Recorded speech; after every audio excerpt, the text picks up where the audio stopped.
1860, the British forces were here in Australia, Queensland, New South Wales, Victoria, Tasmania, South Australia and Western Australia.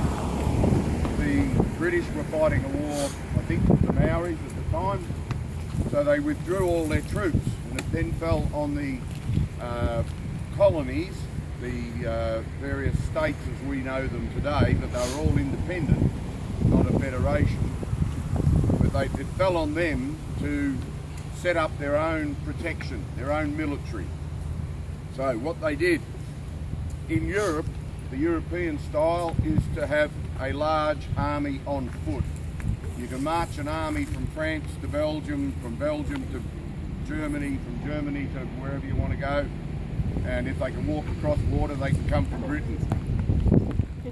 But they were generally on foot.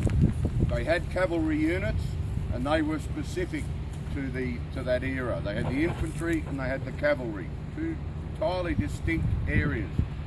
The cavalry fight on horseback, so they'll ride in with a sabre, a lance or whatever, and they'll slash and cut and do whatever they can on the back of the horse. They don't dismount.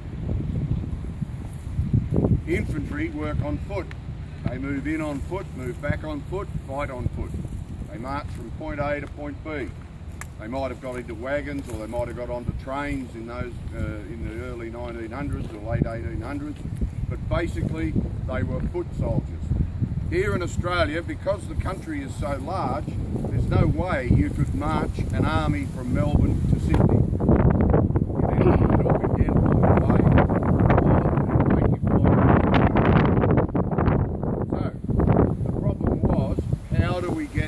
An army from point A to point B as quickly as possible in netting.